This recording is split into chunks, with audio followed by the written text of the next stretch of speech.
News 18 में आपका इस्तकबाल। मैं हूं मुनीर हुसैन हुर्रा। आज हम सयाहती मकाम गुलमर्ग में हैं और मेरे पीछे आप जो ये पहाड़ी देख रहे हैं ये है अफरवट का पहाड़ है और इसके नीचे अफरवट के पहाड़ पर बर्फ़ मौजूद है, नीचे दरख्त है, कद आवर दरख्त है और ये नेचुरल ब्यूटी है। और यहाँ स्टोरी ये है कि अब हम यहाँ से थोड़ा सा आगे चलेंगे और ऐसे आर्टिस्ट से हम मिलवाते हैं जिन्होंने यहाँ एक नज़र इस पहाड़ पर दौड़ाई, इन दरख्तों पर दौड़ाई और फ़ौरन अपने जहन में उतार फिर उन्होंने अपने हाथों से, सुनहरे हाथों से उन्होंने कैनवास पे यही अफरवट पहाड़ को उतारा है, बनाया है। ये देखिए आप, ये है हमारे साथ ये आर्टिस्ट, तो इनका नाम के गांधी है। आप देख सकते हैं के गांधी किस तरह इस अफरवट के चोटी को, इस पहाड़ को अपने खूबसूरत हाथों से, जो जादूगरी हाथों के अंदर होती है, फनकारी होते हैं, उसको किस तरह इस कैनवास पे उन्होंने इस अफरवट के पहाड़ को उतारा है। ये देखिए आप किस तरह से, जिस तरह अफरवट चोटी के नीचे कदावर दरख्त है देवदार के और ऊपर बर्फ़ है और कदावर पहाड़ है, और इसी तरह यहाँ पे आप देख सकें ये कलाकारी, ये कला जो देख रहे हैं आप और ये आर्ट जो देख रहे हैं, किस तरह से हमारे मुल्क के अंदर किस तरह हमारे बड़े आर्टिस्ट्स मौजूद हैं और जो फ़ौरन एक नज़र से इस तमाम जो कुदरत की खूबसूरती है, कुदरत की तख्लीक करदा चीज़ें हैं, उनको किस तरह अपने हाथों से और जहन में उतार कर अपने हाथों से कैनवास पे उतार रहे हैं। हम के गांधी साहब से बातचीत करेंगे। पहले वेलकम है न्यूज़ 18 में और मुबारकबाद है क्योंकि ये बड़ा कमाल है, कमाल का फ़न है और आपने नज़र दौड़ाई अफरवट चोटी पे और इसको कैनवास पे उतारा है। बहुत बहुत शुक्रिया। तो आज गुलमर्ग में है, इस कुदरत की हसीन वादी के अंदर, जहाँ कुदरत ने इस हसीन अंग बनाया है, तो इस हसीन अंग को अपने हसीन हाथों से इस पे उतार रही है। देखिए क्या है जो उस खुदा ने जो बनाया है, तो हम तो उसके तिनके के बराबर हैं। हम जितना मर्जी पेंटिंग में कैनवस पे डाल लें तो बहुत मुश्किल सवाल है, लेकिन क्या है कि अभी कंटेम्प्रेरी ज़माना है, लोग लैंडस्केप बनाते नहीं हैं। तो मेरा जो मानना है, उस खुदा ने, उस ईश्वर ने जो इतना खूबसूरत नेचर बनाया और ख़ासकर Gulmarg, one of the most beautiful place in the world, इसी दुनिया भर के लोग जहाँ पे देखने आते हैं। तो मैं समझता हूँ कि मुझे इसके साथ खिलवाड़ करने का मेरे को कोई हक नहीं है।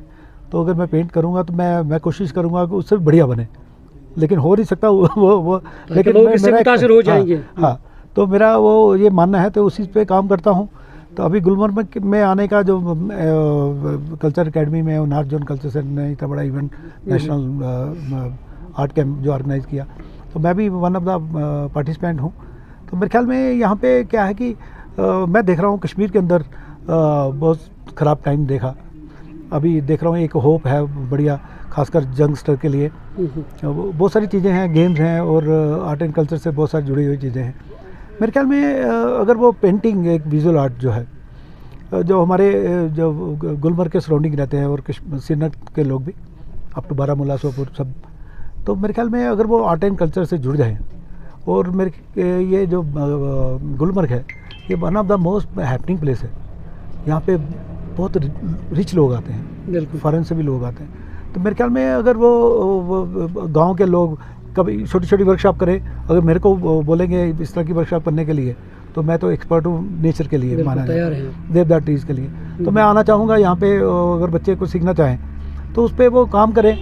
काम करने के मैं एडमिनिस्ट्रेशन से ये गुजारिश करूँगा कि एडमिनिस्ट्रेशन यहाँ पे उन लोगों का एक कंपटीशन रखे जो बढ़िया एक टैलेंट हंट जो है वो, उससे बहुत सारी निगेटिविटी है ना, वो दाएं बाएं से निकल जाएगी। बिल्कुल। यहाँ पे मैं रोकना चाहूँगा, जिस तरह आपने नज़र दौड़ाई इस पहाड़ पर और जब आप यहाँ आए हैं गुलमर्ग में, जी, तो क्या आपने सिर्फ इसको देख के आपने कहा कि मैं ये बताऊँ, क्योंकि मुख्तलिफ आर्टिस्ट यहाँ पे हैं, वो मुख्तलिफ तरह के तस्वीर खींच रहे हैं, उसी पे काम कर रहे हैं। हाँ, तो वो उनका एक सिग्नेचर स्टाइल होता है, उसी पे काम करते हैं, उन्होंने काफ़ी उस पर स्टडी किया होता है। तो लेकिन उनके लिए वहाँ से हट के काम करेंगे थोड़ा सा मुश्किल हो जाता है। आपने सुबह ये देख के ये तय किया? हाँ, इसी सुबह अब जब आया तो जो मैंने सुबह एक और पेंटिंग बनाया था 10 मिनट में। हाँ, मुझे देखा, वो देखा ना, वो जो MLA साहब को जो गिफ्ट किया, तो ये सुबह मैं निकल रहा था तो वो सब लाइट एंड शेड का जो पानी भी था, सब चीज़ें, तो उसी से इंस्पायर होकर वो किया। तो अभी मैं ये मेरी बात थोड़ी सी बीच में कट गई थी। अगर हम जो लोकल स्टूडेंट हैं जो लोकल हमारी छोटी बच्चियाँ हैं, बहनें हैं, अगर वो यहाँ पे लैंडस्केप करें इसी को पेंट करके, तो एडमिनिस्ट्रेशन इसको यहाँ पे जो हैपनिंग प्लेस है जहाँ पे ज़्यादा टूरिस्ट होते हैं वहाँ पे एक सॉर्ट ऑफ एग्जीबिशन करे परमानेंट वो पेंटिंग आए तो वो जो लोग डेफिनेटली वो खरीद के लेके जाएंगे 5,000 की, 10,000 की, 20,000, 25,000 की। उससे क्या होगा, उनके पास भी रेवेन्यू जनरेट होगा, है ना। टूरिज्म भी अपना एक उसमें शेयर रख सकती है क्योंकि उसको मैनेज करना है उसको। तो ये बहुत बढ़िया एक ज़रिया है रेवेन्यू जनरेट होने का, एम्प्लॉयमेंट जनरेट होने का, आर्ट एंड कल्चर प्रमोशन का। जी बिल्कुल। तो आपको मुबारकबाद है कि इस तरह के आपने अफरवट के पहाड़ जो है वो इसके निवास पे उतारा है। नाजरीन, आप देख सकते हैं कि किस तरह से उन्होंने देवदार के दरख्त भी बनाए हैं बर्फ़ पहाड़ पे, और सारा जो नक्श निगारी इसमें की गई है, जिस तरह पहाड़ यहाँ पे है उसी तरह एज़ इट इज़ उन्होंने इसको यहाँ पे तख्लीक किया है। और ये आर्टिस्ट जो है ये मुबारकबाद के मुस्तहक हैं, और क्योंकि जब आर्टिस्ट है तो दुनिया ज़िंदा रहती है इन आर्टिस्ट्स की वजह से। तो हमें ज़रूरत है इस आजकल के दौर में जो हमारी नौजवान नस्ल है इन्हें आगे आने की ज़रूरत है, और जो हमारे आर्टिस्ट्स मौजूद हैं, कदावर और इतने लेजेंडरी आर्टिस्ट्स मौजूद हैं, तो इनसे ये गाइडेंस हासिल कर सकते हैं और अपना फ्यूचर जो है वो इस फील्ड में संवार सकते हैं। न्यूज़ 18 जम्मू कश्मीर के लिए मैं गुलमर्ग से मुनीर हुसैन हुर्रा।